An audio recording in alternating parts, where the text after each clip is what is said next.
Halo Mindorian, ingatkah kalian dengan isu kiamat tahun 2012?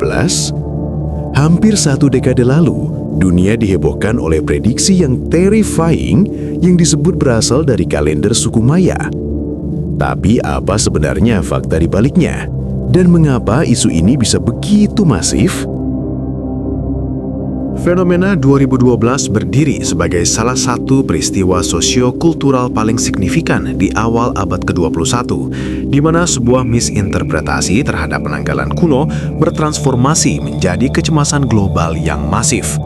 Kejadian ini tidak muncul dalam ruang hampa, melainkan didorong oleh konvergensi unik antara kemajuan teknologi informasi, strategi pemasaran media yang agresif, dan kondisi psikologis masyarakat yang sedang menghadapi transisi besar di berbagai aspek kehidupan. Untuk memahami mengapa jutaan orang di seluruh dunia, termasuk di Indonesia, sempat mempercayai narasi kehancuran planet pada tanggal 21 Desember 2012, diperlukan pembedahan mendalam terhadap konteks zaman tersebut, mekanisme kalender peradaban Maya, serta spektrum teori konspirasi yang menyertainya. Tahun 2012 merupakan masa transisi fundamental bagi kemanusiaan dalam berinteraksi dengan informasi. Secara teknologi, tahun ini menandai ledakan adopsi ponsel cerdas atau smartphone yang mulai melampaui penggunaan telepon seluler konvensional di pasar global.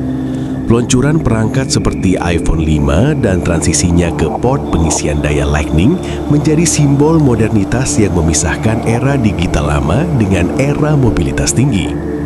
Di internet, tahun 2012 adalah tahun di mana budaya visual mulai mendominasi teks. Akuisisi Instagram oleh Facebook senilai $1 miliar pada April 2012 memberikan sinyal bahwa aplikasi seluler akan menjadi format standar konten masa depan. Dalam ranah budaya populer, 2012 sering dikenang melalui lensa nostalgia sebagai masa yang lebih santai sebelum terjadinya polarisasi politik yang tajam di pertengahan dekade berikutnya. Musik elektronik dance music atau EDM melalui artis seperti Avicii dan Calvin Harris mendominasi festival musim panas, menciptakan atmosfer energi tinggi yang seolah kontras dengan narasi kiamat yang membayangi. Namun, fenomena paling ikonik tahun tersebut adalah Gangnam Style oleh rapper Korea Selatan, Psy, yang tidak hanya memicu gelombang Korea atau Korean Wave secara global, tetapi juga menjadi video YouTube pertama yang mencapai 1 miliar penayangan tepat pada hari yang diramalkan sebagai akhir dunia, yakni 21 Desember 2012. Secara psikologis, masyarakat dunia pada tahun 2012 sedang pulih dari dampak krisis ekonomi global 2008. Ketidakpastian ekonomi ini menciptakan lahan subur bagi narasi eskatologis. Ketika masa depan finansial tampak suram, gagasan tentang pembersihan atau awal baru melalui kiamat seringkali menjadi pelarian yang menarik secara emosional. Isu kiamat menjadi titik temu di mana ketakutan terhadap perubahan iklim, kerentanan teknologi, dan pencarian makna spiritual kuno bersatu dalam sebuah tanggal yang dianggap sakral. Akar dari seluruh histeria 2012 adalah sistem penanggalan peradaban Maya kuno di Mesoamerika. Bangsa Maya bukanlah peradaban primitif yang asal-asalan dalam hitung waktu. Mereka adalah matematikawan dan astronom ulung yang mengembangkan kalender dengan akurasi yang melampaui kalender Gregorian yang kita gunakan saat ini. Mereka memandang waktu sebagai sesuatu yang siklikal, berulang, berbeda dengan pandangan Barat yang cenderung linier, yaitu awal menuju akhir. Sistem kalender Maya terdiri dari beberapa siklus yang saling bertautan. Ada Tzolk'in, kalender ritual 260 hari, Hap, kalender matahari 365 hari, dan kalender hitungan panjang atau long count yang digunakan untuk mencatat periode waktu yang sangat lama. Kalender hitungan panjang menggunakan sistem numerik Vigesimo atau berbasis 20 untuk menghitung jumlah hari sejak tanggal penciptaan mitologis mereka yang dihitung jatuh pada 11 Agustus 3114 Masehi. Unit-unit waktu dalam kalender hitungan panjang meliputi Kin 1 hari, Wino 20 hari atau 1 bulan Maya, Tun 18 Winol atau 360 hari, Katun 20 tun atau sekitar 20 tahun. Baktun 20 katun atau sekitar 394 tahun atau 144.000 hari. Satu siklus besar dalam pandangan eskatologi Maya terdiri dari 13 baktun yang secara total berjumlah 1.872.000 hari atau kira-kira 5,126 tahun. Menurut mitologi yang tertulis dalam Popol Vuh atau kitab suci suku Maya Kiceh, dunia sebelumnya berakhir setelah 13 baktun dan dunia saat ini dijadwalkan untuk mencapai angka numerik yang sama pada 21 Desember 2012 atau secara teknis ditulis sebagai 13.0.0.0.0. Histeria kiamat muncul karena asumsi bahwa ketika kalender ini mencapai 13.0.0.0.0, dunia akan berhenti atau hancur. Namun, para ahli epigraf Maya menegaskan bahwa ini adalah misrepresentasi sejarah yang berat. Hanya ada 2 monumen dari ribuan situs Maya yang merujuk pada tahun 2012, yaitu Monumen 6 di Tortuguero dan tangga hieroglif 12 di La Corona. Teks pada Monumen 6 di situs Tortuguero sangat kabur dan mengalami kerusakan fisik. Namun sebagian besar peneliti mengartikannya bukan sebagai kehancuran, melainkan sebagai kembalinya atau turunnya Dewa Bolon Yoktek-Ur untuk melakukan upacara pembaharuan.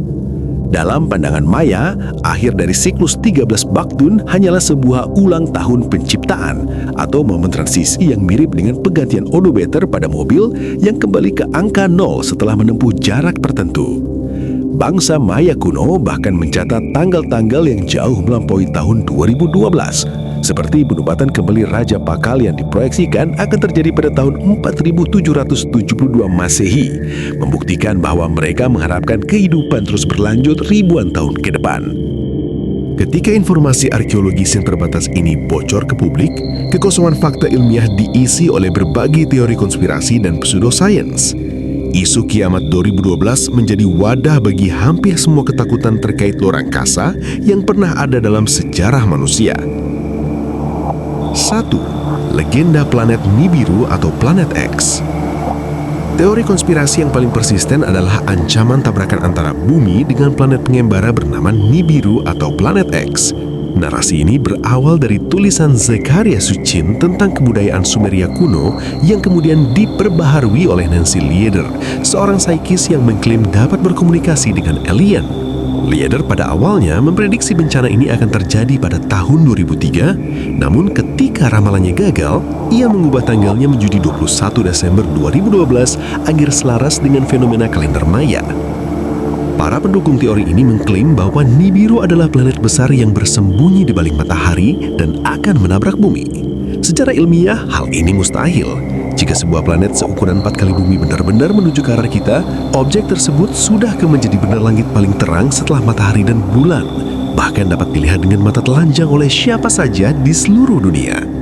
Selain itu, tarikan gravitasi planet sebesar itu akan mengecaukan orbit Mars dan Bumi, sebuah efek yang tidak pernah terdeteksi oleh ribuan astronom profesional maupun amatir yang memantau langit setiap hari. 2. Teori pergeseran kutub atau pole shift. Spekulasi lain yang menakutkan adalah gagasan bahwa kutub magnet atau kutub rotasi bumi akan bergeser 180 derajat secara instan pada tahun 2012. Para doomsayer mengklaim bahwa pergeseran ini akan menyebabkan gempa bumi jaksasa, tsunami yang menyapu seluruh benua, dan kehancuran total infrastruktur modern.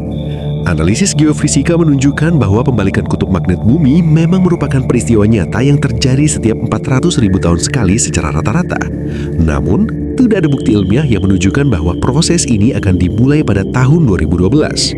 Terlebih lagi, proses membalikan magnetik membutuhkan waktu ratusan hingga ribuan tahun untuk selesai, dan jika pun terjadi, tidak akan menyebabkan bumi berhenti berputar atau berbalik arah rotasinya. NASA menegaskan bahwa sumbu rotasi bumi distabilkan oleh gravitasi bulan, sehingga mustahil bagi bumi untuk terguling secara tiba-tiba. 3. Penyelarasan galaksi dan lubang hitam supermasif. Teori konspirasi ketiga melibatkan penyelarasan matahari dengan bidang galaksi Bima Sakti dan lubang hitam supermasif di pusat galaksi Sagittarius A. Diklaim bahwa tarikan gravitasi gabungan dari lubang hitam tersebut akan menarik bumi keluar dari orbitnya. Faktanya, penyelarasan galaksi adalah peristiwa visual yang terjadi setiap tahun pada saat titik balik matahari musim dingin atau winter solstice di bulan Desember. Selain itu, penyelarasan yang paling presisi sebenarnya sudah terjadi pada tahun 1998 dan tidak ada dampak fisik apapun yang dirasakan oleh bumi. Jarak 30.000 tahun cahaya dari pusat galaksi membuat pengaruh gravitasi lubang hitam tersebut terhadap kehidupan di bumi menjadi tidak signifikan dibandingkan tarikan gravitasi bulan yang menciptakan pasang surut air laut. Eskalasi isu kiamat dari sekedar obrolan di forum internet menjadi ketakutan massal secara global tidak terlepas dari peran industri hiburan. Film Bencana 2012 yang dirilis pada tahun 2009 oleh Sony Pictures dan sutradara Roland Emmerich secara sadar memanfaatkan keresahan publik untuk strategi pemasarannya. Tim pemasaran film menciptakan sebuah situs web fiktif bernama Institute for Human Continuity yang dirancang sedemikian rupa agar terlihat seperti lembaga sains resmi. Di situs tersebut ditampilkan data statistik yang mengklaim adanya peluang 94% bahwa peradaban manusia akan hancur pada tahun 2012. Mereka bahkan mengadakan undian palsu untuk memberikan nomor registrasi bagi orang-orang yang terpilih untuk diselamatkan di bahtera raksasa. Dampak dari kampanye ini sangat fatal secara etis. Banyak orang, terutama anak-anak dan remaja, yang tidak menyadari bahwa situs tersebut adalah iklan film. NASA melaporkan menerima ribuan surat elektronik dari orang-orang yang menderita insomnia, serangan cemas, bahkan keinginan untuk bunuh diri karena ketakutan yang mendalam akan masa depan mereka. David Morrison dari NASA menyebut tindakan ini sebagai kejahatan karena sengaja menyebarkan kebohongan di internet demi keuntungan finansial. Isu kiamat 2012 juga memicu pertumbuhan ekonomi baru yang disebut industri kesiapan bencana atau prepper. Banyak individu mulai mengalokasikan kekayaan mereka untuk membangun bunker bawah tanah yang mewah dan menimbun persediaan makanan jangka panjang. Fenomena ini menunjukkan bagaimana ketakutan kolektif dapat dikomodifikasi. Di berbagai negara, mulai dari Amerika Serikat, Rusia, hingga Cina, terjadi lonjakan penjualan lilin, baju hangat, dan alat penyaring air karena masyarakat merasa harus bersiap menghadapi kegelapan total atau banjir besar. Di Indonesia, isu kiamat 2012 mendapatkan traksi yang signifikan karena karakteristik masyarakatnya yang religius dan memiliki ketertarikan tinggi pada hal-hal supranatural atau ramalan. Isu ini tidak hanya menjadi bahan perbincangan di warung kopi, tetapi juga masuk ke dalam ranah kebijakan publik dan fatwa agama. Sebagai otoritas keagamaan tertinggi, MUI memberikan respon yang sangat serius terhadap keresahan jemaah. Pada akhir 2009, bertepatan dengan rilis film 2012, beberapa cabang daerah MUI mengimbau masyarakat untuk tidak menonton film tersebut karena dianggap dapat menyesatkan akidah Islam.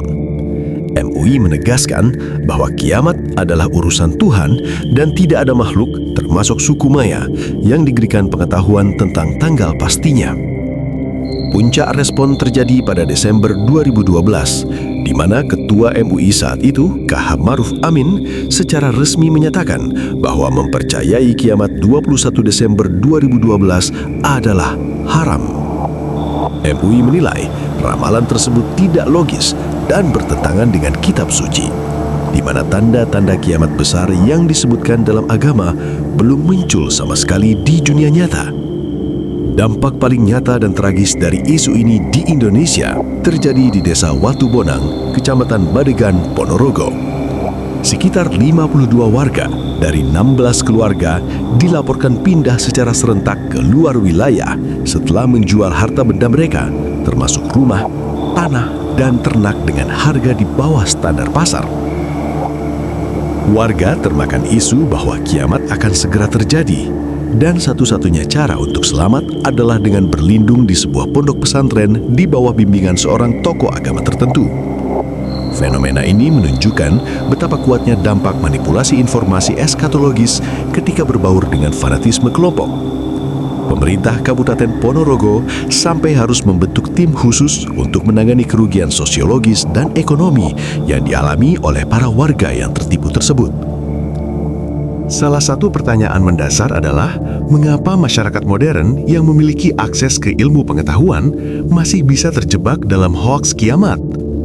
Para ahli psikologi menyebutkan bahwa ini adalah fenomena mass psychogenic illness atau gangguan psikologis massal yang dipicu oleh stres sosial dan saran dari orang lain. Di era digital 2012, internet bertindak sebagai katalisator yang mempercepat penyebaran ketakutan. Ketika seseorang melihat ribuan video di YouTube atau situs web yang mengklaim hal yang sama, otak manusia cenderung melakukan verifikasi sosial. Jika semua orang membicarakannya, pasti ada benarnya. Ini menciptakan siklus kecemasan di mana informasi yang salah dikonfirmasi berkali-kali oleh sumber-sumber yang juga salah. Anehnya, bagi sebagian orang, skenario kiamat justru memberikan semacam kenyamanan mental. David Morrison menggunakan istilah kosmofobia untuk menggambarkan rasa takut yang luar biasa terhadap kosmos. Namun, dalam konteks sosiologis, kiamat menawarkan tombol reset bagi penderitaan pribadi. Jika dunia berakhir besok, maka utang bank, kegagalan karir, dan masalah hidup lainnya tidak lagi relevan. Ketidakpastian masa depan digantikan oleh kepastian kehancuran, yang secara paradoks terasa lebih mudah dikelola secara emosional daripada ketidakpastian ekonomi yang berkepanjangan. Keyakinan akan kiamat seringkali tumbuh subur dalam kelompok-kelompok kecil yang tertutup. Fenomena groupthink membuat anggota kelompok mengabaikan fakta luar demi menjaga kohesi dan kesetiaan terhadap narasi kelompok mereka. Di Indonesia, hal ini terlihat jelas pada kasus Ponorogo, di mana individu mengorbankan aset seumur hidup mereka karena dorongan kolektif kelompok yang meyakini kiamat sudah dekat. Fenomena kiamat 2012 memberikan pelajaran berharga tentang kerentanan psikologis manusia di era informasi yang sangat cepat. Keberhasilan isu ini dalam menggerakkan massa didukung oleh 3 faktor utama: misinterpretasi budaya asing yang dipaksakan selaras dengan ketakutan barat, eksploitasi komersial oleh industri media, dan kegagalan literasi kritis masyarakat dalam membedakan antara konten hiburan dengan fakta sains. NASA melalui ilmuwan seperti David Morrison telah melakukan upaya maksimal untuk menenangkan publik, namun suara otoritas sains seringkali kalah nyaring dibandingkan dengan narasi konspirasi yang menawarkan drama dan kegentingan emosional. Pada akhirnya, kalender Maya tidak pernah meramalkan akhir dunia. Peradaban kuno tersebut justru merayakan kelanjutan kehidupan dan siklus pembaharuan kesadaran. Isu 2012 menjadi pengingat bahwa kiamat yang paling berbahaya bukanlah tabrakan asteroid atau pergeseran kutub magnet, melainkan runtuhnya kemampuan berpikir kritis masyarakat di bawah beban disinformasi digital. Di masa depan, seiring dengan semakin canggihnya teknologi kecerdasan buatan dan algoritma media sosial, tantangan untuk menjaga kejernihan akal sehat akan semakin berat. Pendidikan sains dan literasi media menjadi satu-satunya perlindungan yang benar-benar efektif untuk menghadapi gelombang narasi eskatologis yang pasti akan muncul kembali di masa depan. Kalau menurut kalian, gimana nih Mindorian? Apa yang kalian ingat paling jelas dari tahun 2012? Tulis di kolom komentar ya. Jangan lupa like, subscribe, dan share video ini ke teman kalian yang dulu sempat ketakutan pas 2012. Sampai jumpa di perjalanan pikiran selanjutnya. Bye-bye!